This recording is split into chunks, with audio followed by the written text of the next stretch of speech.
Hello and welcome. My name is Paul Skeldon. I'm the mobile editor at Internet Retailing, and I'll be chairing your webinar today. You'll be hearing from Monetate's Director of Global Strategy and Insight, Simon Farthing, and his colleague Paul Nutton, Senior Digital Consultant, who are going to be talking us through personalisation. Before we come to that, just a few quick housekeeping things. The session is being recorded and will be available on the Internet Retailing website probably by Monday of next week. It'll also be pushed out with our various media channels, and I'm sure Monetate will also be following up with it too. If you want to ask any questions, there's a questions tab there on your screen. If you type them in, we'll be asking questions at the end so we don't interrupt Simon and Paul's flow. So ask away and we will come to them at the end of the session. Other than that, I think we're ready to get going. So I'll hand you over without further ado to Simon and Paul. Take it away. Good afternoon, everyone. First of all, thanks for taking time out of your busy days to tune in, and welcome to an insider's guide to personalisation. I imagine if you're here, you've got some interest in personalisation. Perhaps you'll be using personalisation in your business for years. You may be looking to learn some new techniques, or you might be just getting started with your personalisation program. We have myself here as thankfully, as I was introduced so well by Paul. I'll not give you too much background into my role, but it goes as far as saying that I'm involved with hundreds of our clients globally.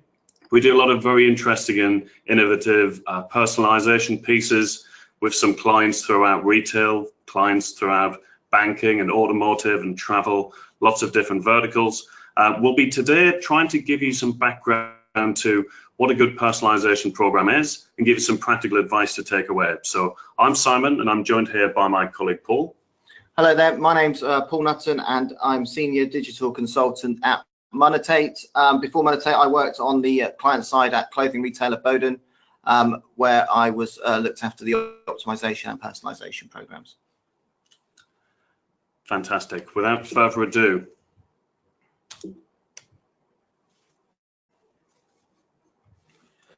just going to run through the agenda today. So first of all, we're going to define personalization and what it means and what it means to Monetate, and then run through the business case with some tips and techniques you can use in your business to show the value of personalization. And we'll run through some building blocks and some and as I say, some techniques of how to get personalization right for you. We'll then take you through how to move from web to true omni-channel personalization, and we'll wrap up talking about the future of personalization. So let's start with the basics. What is personalization? And I imagine if I asked everyone in the room to volunteer their definition, we'd get quite a few different answers. To many, personalization is what Amazon do. It's recommendations based on what other people who share something in common with you have done. And we call that intelligent recommendations. There's no question that that's a very valuable part of personalization. Someone else in the audience, though, might give a very different definition of personalization. They might call it something we know about a customer to give them a different experience. And there's no wrong or right when it comes to that definition, but our Monetate definition is broad enough to try and incorporate the whole picture. So we define personalization as every customer at every touch point getting an enhanced experience based on what we know about them. So that doesn't mean creating a marketing plan for each individual, but to us that means thinking about every customer, whether they're a known VIP customer with 5 years of transactional history, or whether they're a new visitor on your site that we know nothing about. So it means thinking about every touch point, whether that's the web, mobile app, offline, or whichever touch point you use. And when we say getting an enhanced experience, we mean getting an experience that's not just a vanilla version of the homepage, but something that's truly personal and relevant. That could be an explicit use of personalization, giving VIP customers special deals and incentives. Could be an implicit use of personalization, giving someone who's previously browsed dresses a homepage with more dresses. And I know it's quite a simple example, but personalization doesn't have to be difficult to be extremely effective. And the final part of our statement, based on everything we know about them, That could mean a mix of in-session behavioral data, data from offline transactions, and more. In fact, any data set you have in your business can be used by Monetate as a way of creating personalized experiences for your customers. And personalization is about recognizing customer differences. So the man wearing blue here, he often views your website on a mobile, but he only ever buys on a desktop. The lady wearing orange, she browses and buys on a mobile device only. Whereas the lady wearing green can't get enough of your site. She's viewing on all devices, she's buying on whichever is the most convenient to her in that moment. So understanding these differences on an individual level is vital. We might know that most people browse on a mobile and buy on a desktop, and if we optimize the site, we'll do a great job for our blue man here, but we do a terrible job for our other customers. So personalization means giving individuals a better experience based on their behavior. Here's an example of how we can use 4 categories of data to provide personalization for one of our customers on the previous slide. And in this example, she's shopping on a jewelry website. And we know from her behavioral data that the customer repeatedly navigates to the watches category. Contextually, we know that this customer is browsing on a desktop and that happens to be in Sunderland. We know transactionally the customer's not previously bought online. And in terms of declared data, she's not subscribed to our email list. So we can take those 4 data sources and present her with this offer. Sign up to emails for 10% off. You can do that online or in Sunderland. And to take advantage of that, there's 3 easy steps. Sign up, reveal code, get discount. And we know this offer is behaviorally relevant because she's shopping for watches, contextually relevant because she's shopping from Sunderland. And because we know there are no previous transactions, and because we know that customers for our brand, our fictional brand here, are worth more when they sign up to our mailing list, we know this is a good experience to help not only the customer feel valued, but to get value from that customer for the business. So hopefully we're all now on board with our definition of personalization. Thankfully at Monetate, Paul and I get to work with some brilliant clients, helping them get value from personalization. And that wouldn't be possible if it didn't work. So in this section, we thought it might be useful for those of you who are looking to get started with a new personalization program or provider by talking about what's possible to expect in terms of a return. And for you personalization pros out there, this might give you a chance to benchmark what's possible from your own program. But first, let's talk about why businesses embark into personalization in the first place. Often they do so because you can't get away with giving the same experience to everyone anymore. Everything about shopping has changed. Where we do it, it's not just in stores anymore, of course. It's not necessarily on traditional websites anymore either. You can shop from your phone, from your watch. If you've got an Amazon Echo, you can even shop from your kitchen. And when we do, it's already changed a lot. So anyone who's my age might remember firing up the dial-up modem at 6 p.m. to get online. And as long as no one was making a phone call, that was fine. But now there's no limits on when your customers can shop, which sounds great until, of course, you think of the competition. The competition's fierce out there, and customers have never had more choice. But the majority of experiences we get when we interact with brands is still a vanilla one. It might be optimized, it might be tested, but often, whether you've bought DIY hardware or children's toys from an online retailer in the past, you'd still be shown whatever items the website deems to be the most relevant for every visitor, not you as an individual. So for those brands who are ahead of the personalization curve, the benefits are significant. When I first put this slide together, autocorrect suggested that customer expectations are more desperate than ever, rather than disparate. And I think that statement would have pretty much worked just as well. Customers are increasingly aware of the data they give you by visiting your site. And in return, they want you to give them something back. So in the future, customers won't tolerate that one-size-fits-all experience. But for now, the impact of giving them just that is a significant advantage ahead of the competition. And we know it's hard. If it was easy, everyone will be doing it, and we might not be having this webinar conversation right now. We know that in your organization, it's extremely likely that people work in silos, that getting the data you want from the analytics team might be laborious, or you might all be in agreement about what you want, but resource constraints means that it'll take months or even years to get what you want. And we also know that moving from optimization to personalization is a change, and change can be a bit scary. But thankfully, there's been some enormous developments in personalization technology that sidesteps some of the early difficulties in giving people a personalized experience. For those of you who do get it right, these are the possibilities. So this chart here shows the relative success of companies who differentiate their products and experiences. And if right now you give the same generic experience to everyone, and you're fortunate enough to have highly differentiated products, you might expect a 5.8% growth in revenue and a 2.4% growth in EBITDA year on year. But if you combine differentiated experiences with differentiated products, you can expect more like a 10.7% growth in revenue and a 14.5% growth in EBITDA. And I think Forrester sums it up quite nicely, that of 77% of customers who've chosen, recommended, or paid more for a brand that provides a personalized experience. So we've talked about the benefits of personalization. Let's explore in a little bit more detail the building blocks to a successful program. And there's three parts to a personalization platform. The first part is optimization. And most of you, if not all, will be already undertaking optimization. And we think optimization is great.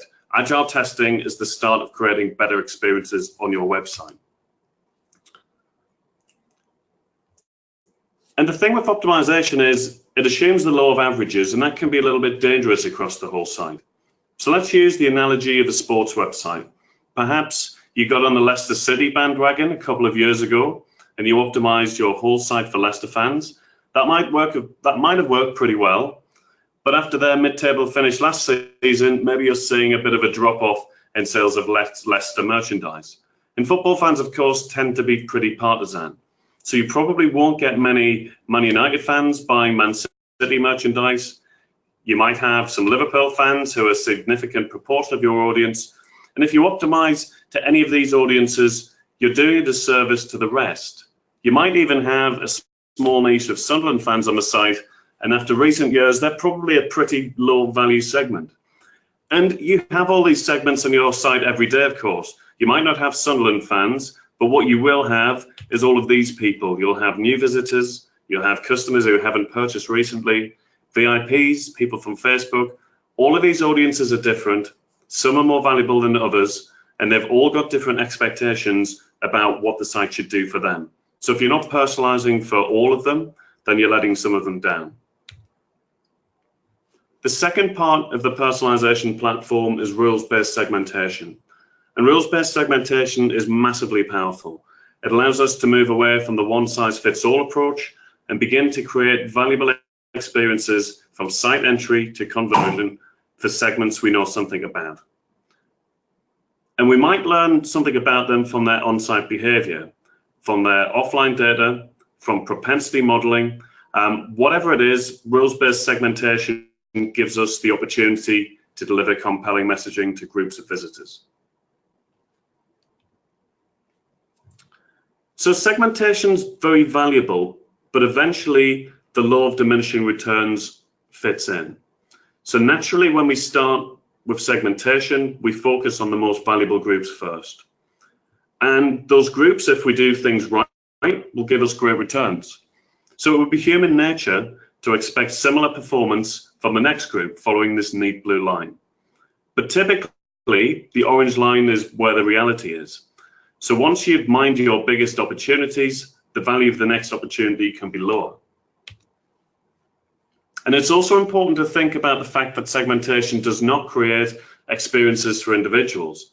So in my example here, there are some small segments where many customers share the same attributes, and there are some large segments where naturally there will be a lot of diversity within the segment.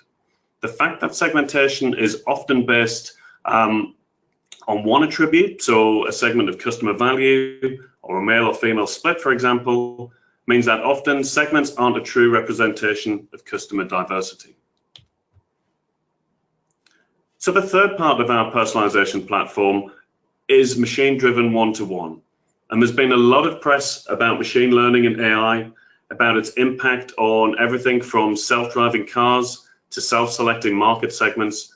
I'm going to talk through how we make machine learning work for us and deliver one-to-one decisions about what customers should see on your website. And my favorite analogy to use to do this is the one on screen now. If you were planning a trip in the old days, you'd get your map, you'd plan the route, and you'd hopefully stick as close to that route as possible. And that's how testing typically works. You define what an audience see and you stick to it. And then at the end, you measure your results. Did it work? Did we get there on time? One-to-one personalization is more like Apple or Google Maps. So you tell it where you want to go, and it plots you the best way of getting there in the moment. If something changes, if there's a roadblock in our maps analogy, it'll suggest another route. And that's how our machine learning product works. It ensures that each individual gets the best experience. So in terms of how that would work on your website, you start with goals. That's absolutely essential. So you must know what the desired outcome is so that you know what to measure. You already have what we call here experience alternatives. So essentially that's different types of creative we can show to a visitor. And in this case, let's take the example of a jewelry website with watches, rings, and sale products. When it comes to making a decision about which customer sees each experience, there's a number of factors to consider. There may be, what has that customer viewed and browsed before? Are they near a store? Which device are they on? Do they belong to a discount or VIP category? There's many more as well. And at Monetate, our machine learning engine works by weighing up the context of each individual customer and making a decision about what they should be shown in real time. So to explain this in a little more detail, let's look at this customer example again. So she's viewing the website from Leeds. She's recently browsed the wedding section. She's on a mobile and not subscribed to email. So perhaps for everyone who's viewed weddings, alternative B is the best thing to show. For people who are viewing from Leeds, it's experience A, and so on for everything we know about this individual. The machine learning algorithm evaluates content and it makes a decision about which content is the best to show for that individual. In this case, it's alternative B. And the machine's always learning, so as new visitors enter your site and interact with your content, the machine applies new weighting to define the content your customers are shown. Thank you, Simon. This is Paul. As I said, Senior Digital Consultant at Monetate. Previously worked client-side with clothing retailer Bowden, and I currently work very closely with our clients, helping them get the most from their personalization platform, Monetate. So going back to the building blocks for personalization, typically brands start off with optimization and they test changes to the website, such as text sizes on the product details page, for example, or the order that the information is displayed. And this optimization, this is your bread and butter. This is where you'll win those internal arguments, and you'll always find ideas where you can optimize your website from sources such as your web analytics, from one-to-one user testing, or from your customer service teams. But in the end, you'll come up against the law of diminishing returns because these changes will make smaller and smaller differences to your bottom line. Moving on to segmentation. You'll run some A/B or some multivariate tests and you'll get some good results. And then you tend to reach a plateau. Some tests don't seem to make a difference when deep down you know that they should. And with these types of tests, the recommendation is to drill down and try and find some segments within those results.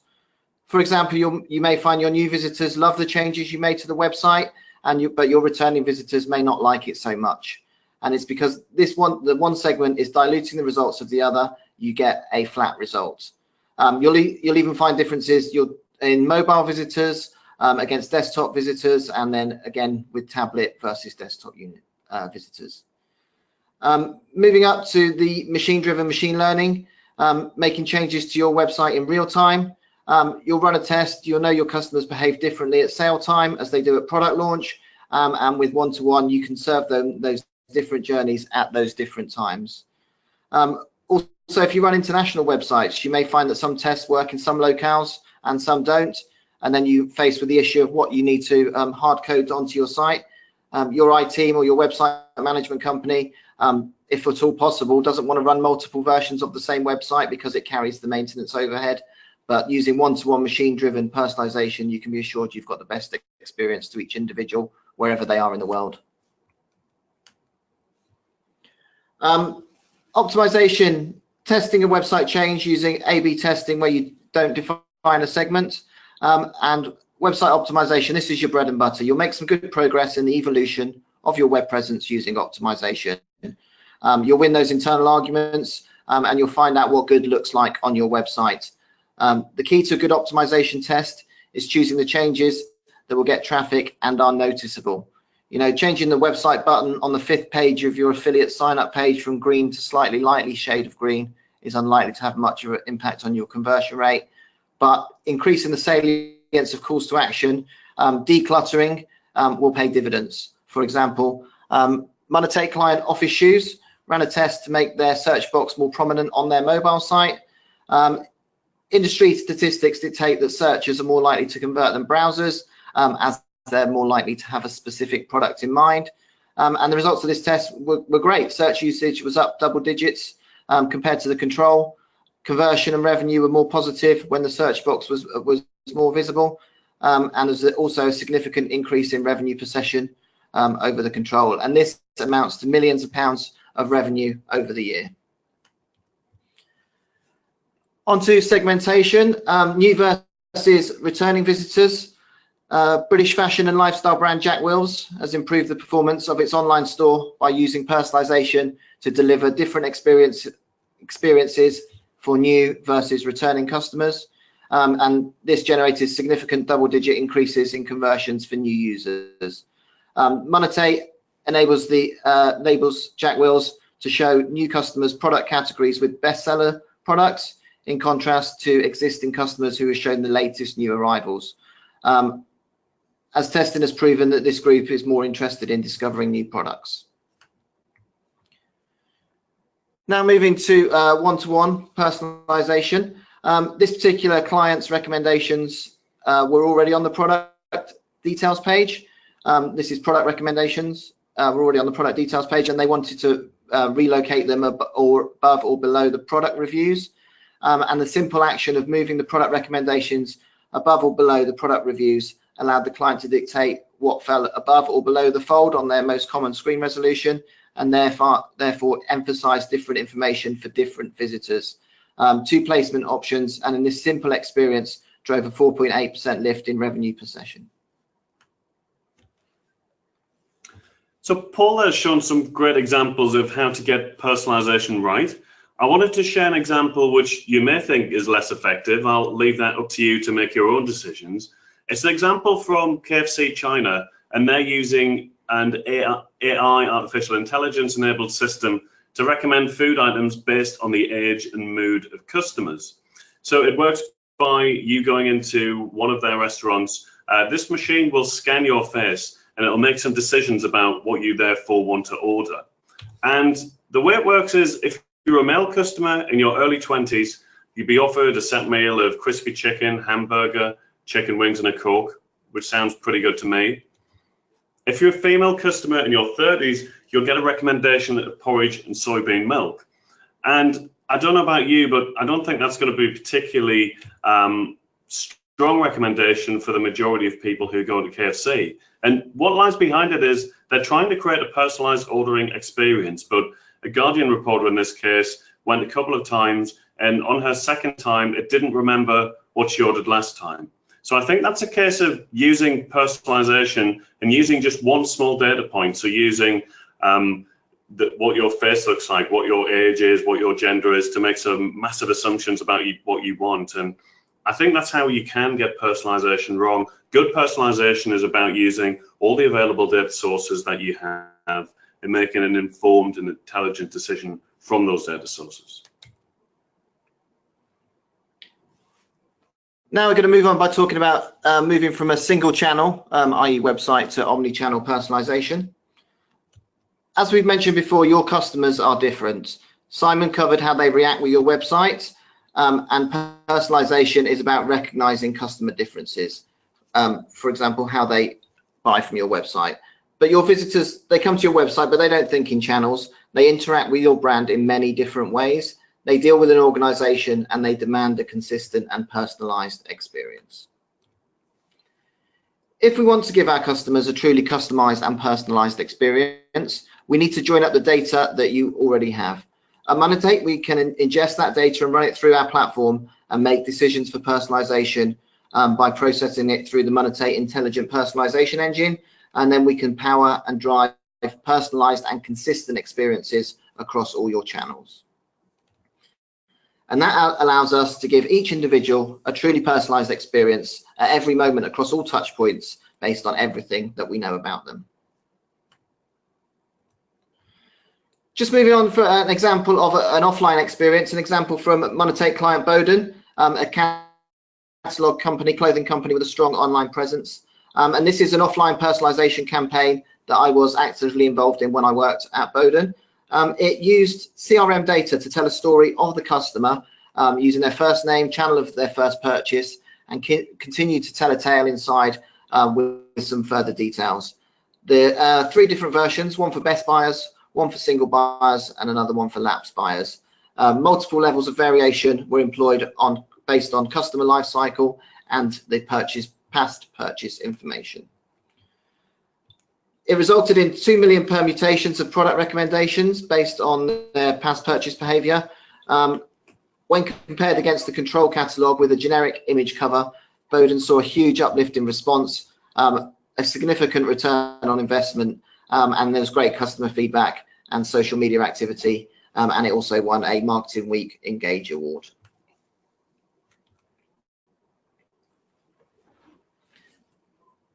So let's finish by talking about the future of personalization. And it's impossible to cover this topic without getting back to AI and machine learning. So that's where we're headed first. And hand in hand with the excitement about the possibilities from AI and machine learning has come a fear that AI is coming to take over. So you all might have read in the press some negative views out there. Who am I to argue with Professor Stephen Hawkins when he says that technology has advanced to such a pace that this aggression might destroy us all by nuclear or biological war? And it doesn't get much scarier than that. Thankfully, I'm sure we can take confidence in our strong and stable government, and his worst fears will be realized. And this view from The Guardian, I think, is fairly typical.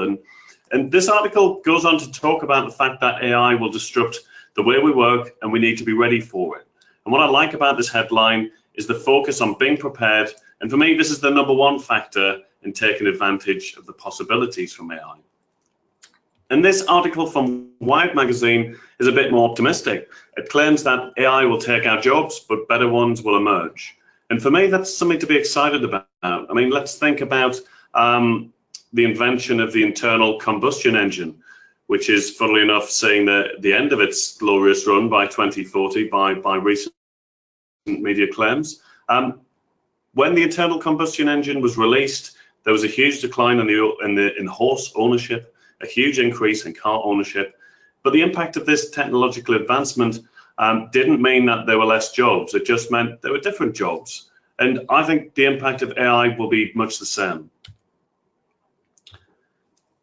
And when we think about the impact of AI in the world of personalization, the impact is already being felt directly by your customers. And forgive me for using 2 such obvious examples, but when we think about the impact of how Netflix and Amazon recommend shows and products to us, this hasn't made copywriting, content, or e-commerce teams less important. What it has done is change the nature of their roles. And that's what we should expect to see more of in the future, I think. And there's a paradox about personalization. There's a belief that as we move from homogeneous design, designing something for everyone, through to segmentation, that will need more creative and that will cost more. And that logic, I think, is pretty sound. More segmented content does mean more copy and creative are required. There's a ton of case studies from us and the world at large to show the value of that approach, but the investment does need to be made. And there's also a belief by some that when we move to one-to-one, we'll need more creative still. So we'll have individual audiences, so we'll need content and creative individuals. And the fear for the future of personalization is that doing so will be very expensive. But actually, that's not a view that I support. My view is that one-to-one will open up opportunities to make individual decisions.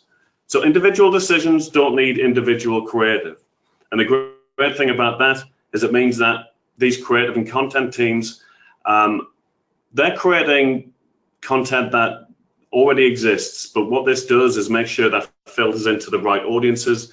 It increases the value that those teams produce. So my advice would be, adopt that mindset to your personalization program.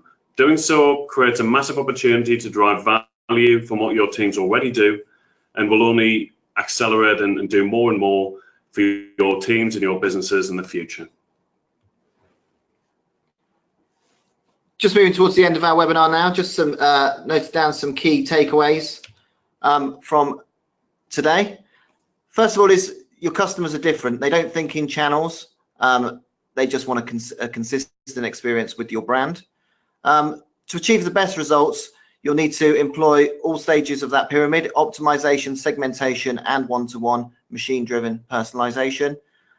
And personalization doesn't have to be complicated. And it's worth investing in it now. Personalization also aids meaningful interactions with each individual at any moment across all touch points using everything known about them. Thank you very much for your attention for the last 31 minutes. We hope you found that interesting, and we're absolutely willing and able and keen to answer any questions anyone might have. Great stuff, Simon and Paul. That was really interesting, actually. We have a number of questions. Some of them are quite similar, so I'll group them together. We've had a number of people who are curious as to sort of where do you start? Some have been where do you start with personalization in its entirety, some with where do you start with drawing up rules for segmentation, and others with where do you start with machine learning, having done, I assume, the other things. So what are your thoughts on that? What are the sort of starting points at the various sort of ways of doing this? Sure, that's a very good question. So thanks for all of you who had similar questions to that. In terms of where to start, it would be very easy to say that you can buy some software out there, such as Monetate. You can plug it in and start creating optimization, personalization, one-to-one. You can absolutely do that, and you'll get some value from it. But in terms of the best way to start, I'm a big fan of sitting down, making sure that you have the right teams involved, so everybody understands what's capable and what's possible from the personalization platform, and just having some very clear goals and objectives. If you've got clear objectives in terms of what you want from a personalization program, you can achieve it. In fact, one of the difficulties with working in the line of work that Paul and I work in is not what can we do, it's what should we do. So the second bit I would add to that is having a clear priority list. So we spend a lot of time with our clients helping them model and prioritize what we should do, thinking about which audiences it will impact on, thinking about what we want as the output, and trying to draw the list which is prioritized based on value. Because you're all busy teams out there, all of you who have dialed in this morning to listen to this. I'm sure it's difficult to even get half an hour out of your day. So you want to make sure you can get the best use out of the time you put into personalization. So that will be my number one tip. Have some clear goals, and then make sure that you have a priority list which is assigned by value to achieve those goals. I'd just like to add to that. So practically, you've probably already got the content on your site already that you need for different segments. So if you look at, largest segments would be like new visitors versus returning visitors. You might have halfway down your homepage, you might have all your USPs called out, your delivery proposition, but it's hiding halfway down the page. I'd suggest just for new visitors, move that to the top.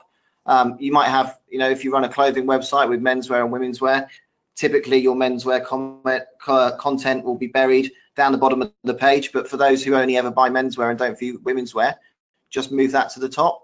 So you can start with what you've already got, and it doesn't have to be too complicated. Great. Here's another good. We've got some good ones actually coming in. If my customer comes to my site across multiple devices, how do you know it's the same person? That's an oldie but a goodie, that question. So yeah, I'll take that one. So with the Monetate platform, we have a person ID, and the way we link that up is that once we've identified someone once on a device, we can then match them across devices, and we can do that in two different ways. We can do that by either the website passing us a unique identifier once the customer's logged in or been identified in some other way, and the other way we can do that is from email click-through.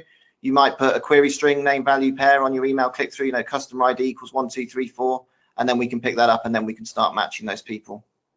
And I think the value of doing that is huge. So if any of you have work for a brand with lots of products, which I imagine is most of you, maybe it's a travel company with lots of different options for customers to choose, maybe it's a retailer with thousands of different items, I think it becomes especially valuable, because if a customer spends some time on a desktop giving you clues about what they're interested in, let's use that in the mobile to cut down some of that customer effort and defeat some of those barriers to purchasing. Great. Next question. How do you validate results of personalisation? So we'd encourage everybody to A/B test or multivariate test the personalisation programs. So for example, if you've got a new visitor experience within Monetate, serving to all new visitors, we'd encourage you to split that traffic in half and show 50% the change to the website, 50% the control website, and you'd run that for a period of time to get results. And I think the other point there is about making sure you've got the right KPIs set up. So ultimately on your website, you might want to improve conversion, and that's great. But if you're changing perhaps a homepage hero, then you're going to need to be realistic about what impact you want that to have. And a suitable KPI for that experience might be to decrease bounce rate, for instance. And there's another way of doing it as well. So we can take a step back as humans and get some help from the machines again here. We have some majority fit experiences that we run in Monetate. So what that will do, perhaps we'll have 3 different variants, and perhaps there's never going to be an answer in terms of what's best, because it might depend on external factors. Let's say we have a Mediterranean cruise, we have a Caribbean cruise. We're testing those 2 against each other. And if you do some above the line advertising for the Caribbean cruise, more people are going to be interested in that. If Brexit's just happened and the pound's gone down and it's really expensive to get into Europe, then again, that might influence what people do in ways we can't predict as marketers and in e-commerce teams. So by setting up a majority fit experience, we can make sure that the majority of customers get the best experience all the time automatically, even when that changes. Excellent. Here's a really good one. I'll be very interested to hear the answer to this. When does machine learning become artificial intelligence? And are the benefits different from machine learning and artificial intelligence? It's funny, so those terms are used quite a lot. Everybody's read about them. Everybody's interested in them. That's the sexy part of what we do at the moment and what a lot of people do in their roles. They're often used interchangeably. I used to, before my time at Monetate here, work for a data science consultancy.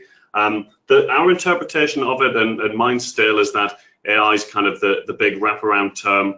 Machine learning is a part of artificial intelligence, and machine learning is really just about software and algorithms, taking what data we have and making intelligent decisions about it. So the way machine learning works in reality on your website might be looking at an individual's behavior. And if you think about the amount of people you have on your site, it might be 1 million a month, it might be 60 million a month. To understand what that person's doing and give them a different outcome, an individual decision, takes a lot of computing power. And that's why terms such as big data have came. Thankfully, that one's receding a little bit now, when we're getting onto some terms like machine learning and artificial intelligence, which describes how we can get some help from algorithms to help us do our jobs and give more relevant customer experiences in our case. Excellent. Good answer. No, it's an interesting area. I think it's machine learning and versus AI. There's a question that's coming about Google Lens. What is it? Is it powerful, and where does that fit in? That's a very good question. Paul and I are looking at ourselves and grinning here. I don't think either of us have come into contact with Google Lens. I know Google Labs are doing some very interesting and innovative outputs at the moment. Google Lens isn't anything we could talk about ourselves. No, I had to Google it, I have to say. It's a AI-powered technology that uses the smartphone camera and deep machine learning to help analyse the world around you. So I think it's sort of image recognition. Oh, that's interesting. I mean, I guess I could add on that it's probably similar in some cases as to the example that I shared there from what KFC are doing in China. We also see some similar technologies, and I'm unsure if they're Google Lens or others. I've seen some retailers in the States do some interesting things around weather.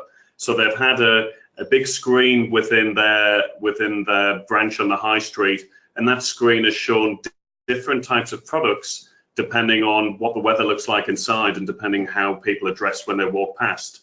And I think that's an interesting use of personalization. The biggest equivalent we have in what we do every day at Monetate will be just looking to see what the weather forecast is and perhaps changing the product listings associated. So we have clients who sell, barbecue products in the summer and rock salt products in the winter. So we use some of a similar technology to do it ourselves on the website. Excellent. Yeah, I think that's a whole interesting area, that, because I think the technology that you're going to have at your fingertips to collect data, and the data that you can collect is going to vastly expand, isn't it, over the coming years, which will really change not how personalization works, but what sort of level of personalization you can give. Here's another one. Do you have any advice on how to measure the effect of personalization across channels? For example, how online might affect offline sales? It's funny because you mentioned that a question earlier was an old one, but a good one. This one, I think, has been going on as long as we've had, shops with more than one branch. And it's a really good question. To answer it simply, it's all around attribution. And, I think there are lots of different attribution models out there. Thankfully, we're starting to see a movement from some of the more historic models, such as first click and last click, maybe to a bathtub model or a data science-based model to correctly understand how people interact with different channels and what it means. We try to help our clients measure this. A simple way is to put people into two different disparate groups and try to make sure that one group gets a certain type of experience and another group never gets a certain type of experience. But this person who's asked the question about different channels, of course it becomes different and more difficult. I would try to step a level above when thinking about this and say that actually the businesses that have been the most innovative and successful these days are the ones who are starting to think outside of channels, starting to set up their organizations, not in a siloed channel sense, but just to think about customers and have personalization teams who work across all those channels. And in that case, the attribution question doesn't go away, but then the focus for that business comes on growing that business rather than putting all of its effort and energy into understanding which channel should get the benefit and the credit. Great. All right. I think we've got time for one more. There's one here that I think will make this the last question. I'm going to paraphrase it actually because it's quite lengthy, but the gist of it really is when sort of developing a personalization strategy, is it just a software issue? Is it going to require more staffing? Is it a combination of the two? How do you sort of cope with what is essentially a sort of big data project? Do you try and do it in-house? Do you outsource? What's your recommendations for handling that side of things? So typically, our clients start with one person that uses the Monetate platform. Typically, somebody in the marketing department who sets up experiences and tests across their website. Some of our clients, it depends, is the answer to that. Across some of our clients have one person, some have two or three, some have, I can think of one client has probably up to 8 people running their personalization program within by using Monetate. And typically their skill set is marketer. Some people know a little bit of front end development, web, HTML, CSS, but that's not essential to use the Monetate platform. And then we have analytics teams, but typically the analytics teams are the same analytics teams that use Google Analytics, Adobe, Core Metrics, all those different analytical programs.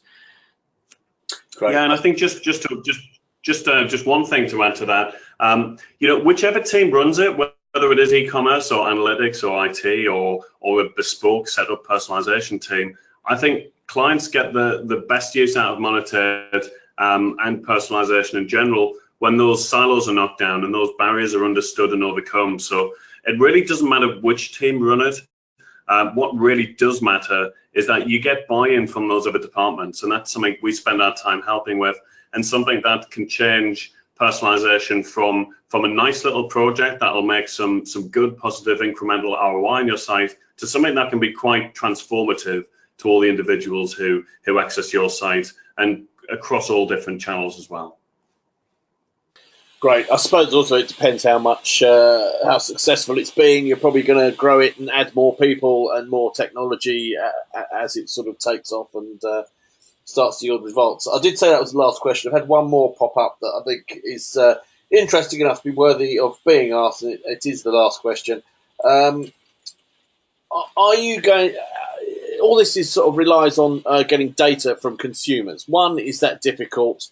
Two, how do you go about sort of making sure you can get as much data as possible from consumers, from your shoppers?